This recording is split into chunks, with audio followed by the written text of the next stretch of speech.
शांति की शक्ति से शांति जग में लानी है।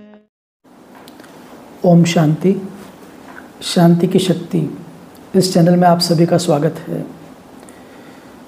आप सभी को विजयादशमी पर्व की अनंत शुभकामनाएं। विजयादशमी अथवा दशहरा ये जो पर्व है, ये पर्व बुराई पर अच्छाई की विजय का पर्व है। वास्तव में हर पर्व यही संदेश लेकर आता है कि अंतिम विजय ये सत्य की होती है। वर्तमान समय हम देखते हैं कि विजयादशमी के दिन सभी लोग रावण दहन की प्रतीक्षा करते हैं। बाल, युवा, वृद्ध जब रावण को जलाकर आते हैं तो सभी आपस में स्नेह मिलन मनाते हैं, एक दूसरे को मिठाई खिलाते हैं, विजयादशमी की बधाई देते हैं। तो रावण का अर्थ क्या है? तो रावण का शाब्दिक अर्थ है रुलाने वाला। तो जो भी हमारे जीवन के अंदर नेगेटिव बातें हैं, जो हमको रुलाती हैं, उसको हम रावण ही कहेंगे।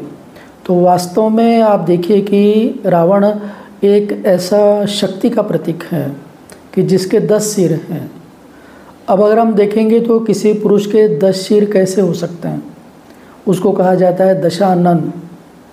और जब उसका वध होता है, दशहरा अर्थात 10 शीश इनका जब वध होता है तो ये दशहरा त्यौहार माना जाता है। और रावण को भी हमेशा 10 सिर नहीं दिखाते थे। वो युद्ध के समय उसके 10 सिर ये हैं, ये जागृत हो जाते थे।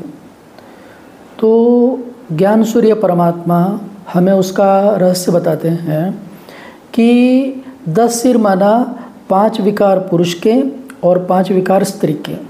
जैसे हर पुरुष में काम, क्रोध, लोभ, मोह, अहंकार, और हर नारी के अंदर ये जो 5 विकार है, ये स्त्री पुरुष के 10 विकारों का प्रतीक है। और विजयादशमी अर्थात जब हम उस निराकार राम परमात्मा से शक्ति लेकर इन 10 विकारों के ऊपर विजय प्राप्त करते हैं तो वो विजयादशमी मनाई जाती है।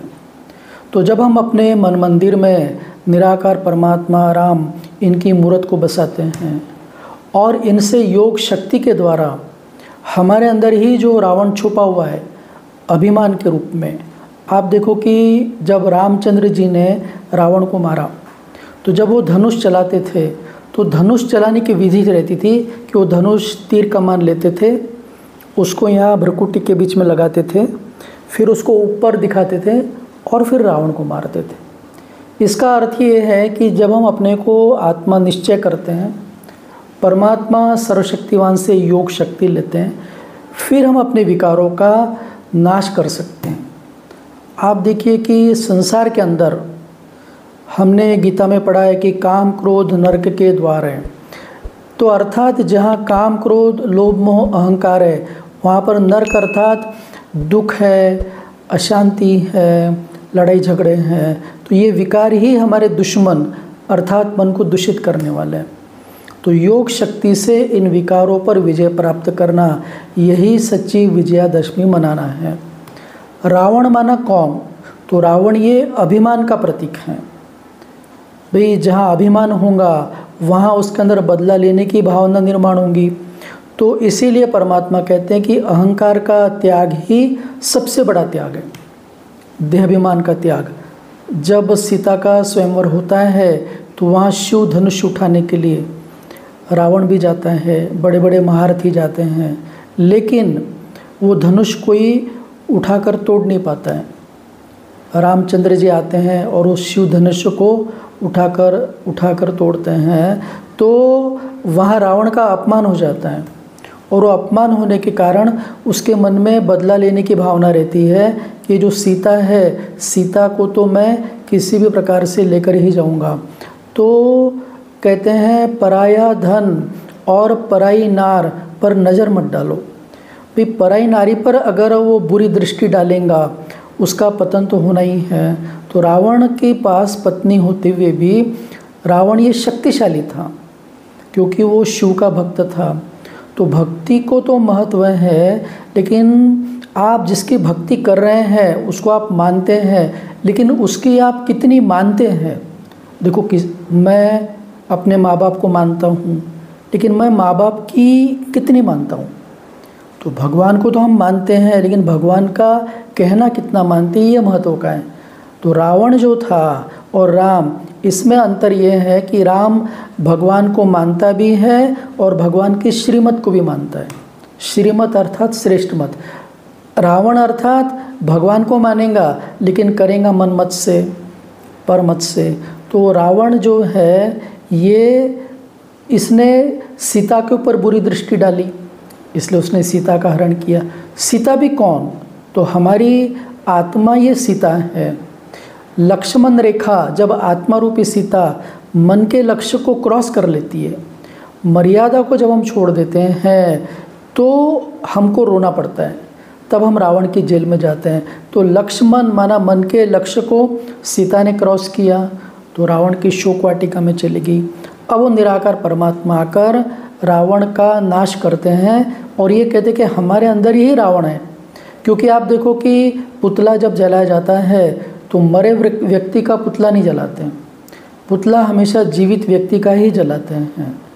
आज रावण का पुतला जला रहे हैं, इसका मतलब रावण ये जिंदा है और हर वर्ष बड़ा बड़ा पुतला बनाते जाते हैं। तो ये संसार में रावण ये सर्वव्यापी है। आप देखो कि पापाचार, भ्रष्टाचार, व्यभिचार चारों तरफ व्याप्त है। हर एक को मुफ्त का पैसा चाहिए, मेहनत का पैसा नहीं चाहिए। और जहाँ बिना मेहनत का पैसा आता है वो पैसा दुख लेकर आता है। आप देखिए कि पराये धन के ऊपर नज़र डालना ये भी बुरी आदत है। एक बार की बात है कि रावण के अंदर ये भी नियत थी कि पराई नारी पे तो वो बुरी दृष्टि डालता ही था, लेकिन पराये धन को भी हड़पना चाहता था। भले वो तपस्वी था। आप देखिए कि एक बार पार्वती शंकर जी को कहती हैं कि देवताओं के बड़े बड़े सुंदर सुंदर महल हैं, देवी देवता सोने के महल में रहते हैं और हम कैलाश पर्वत पर रहते हैं, आप भी मेरे लिए एक महल बनाओ। तो शंकर जी कहती है कि हम तपस्वी लोग हैं, हम तपस्या करते हैं तो हमको महल शोभा नहीं देता है। हमारे जीवन में त्याग वृत्ति आवश्यक है, क्योंकि जहाँ तपस्या है वहाँ त्याग आवश्यक है। लेकिन पार्वती हट करती है कि नहीं, मुझे तो महल चाहिए। तो शंकर जी विश्वकर्मा को कहते हैं कि एक अति सुंदर सोने का महल बनाओ। तो बहुत सुंदर सोने का महल बनाते हैं, उसमें हीरे रतन जड़ित आदि सब मढ़ देते हैं।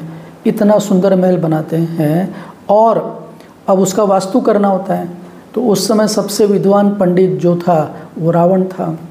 रावण को वास्तु पूजा के लिए बुलाया जाता है। तो रावण देखता है कि ये जो शंकर है इसके गले में तो सांप है, पूरे कपड़े नहीं पहनता है, कैलाश पर रहता है, इनको महल की क्या ज़रूरत है। तो उसके नियत वो शंकर जी के उस महल पे जाती है। तो वास्तु पूजा तो करा देता है। बाद में शंकर जी पूछते हैं कि आपकी दक्षिणा कितनी हुई। तो रावण कहता है कि आप मुझे दक्षिणा दे नहीं सकते। नहीं आप बताओ। तो बोले मैं जो बोलूँगा वो दक्षिणा देंगे क्या। तो वचन के तो पक्के रहते हैं। तो कहते कि हाँ हम आप जो बोलेंगे वही दक्षिणा देंगे। तो रावण ये कहता है कि ये जो महल आपने बनाया है ये मुझे दक्षिणा में दे दो। तो शंकर जी उसको सोने का महल दे देते हैं, इसको कहते हैं सोने की लंका।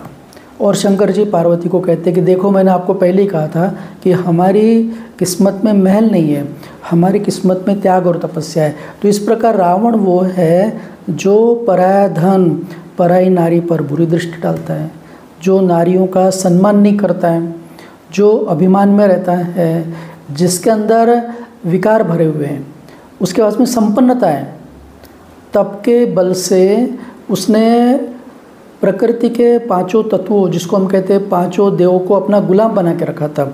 अग्नि, जल, वायु, पृथ्वी, आकाश, ये उसके घर में गुलाम बने हुए थे।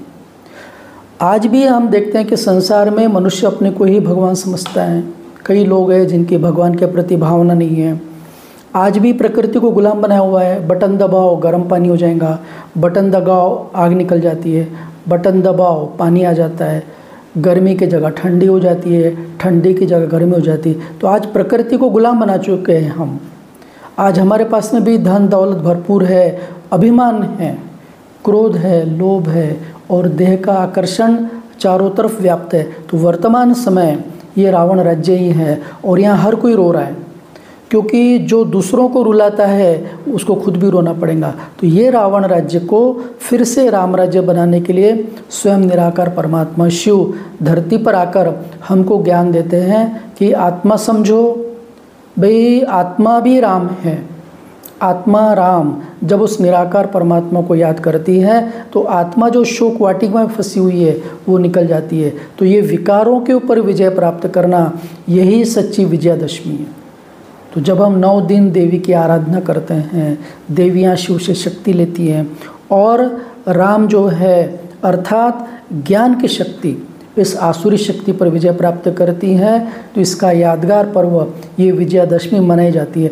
तो इस प्रकार जब हम अर्थ सहित विजयादशमी मनाते हैं और जो मनुष्य आज अज्ञान नींद में सोया हुआ है उसको ज्ञान की जागृति देते हैं, तो यही हमारे जीवन की सार्थकता है और यही सच्ची विजयादशमी है। जो कहा जाता है कि आत्मा अपना मित्र भी खुद ही है और अपना शत्रु भी खुद ही है।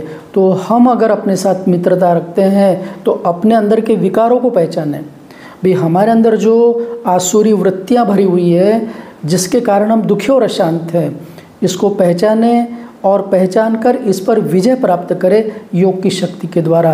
तभी हमारी सच्ची विजयादशमी है। ओम शांति। विजयादशमी मनाओ, विजयादशमी मनाओ, विजयादशमी मनाओ, विजयादशमी मनाओ।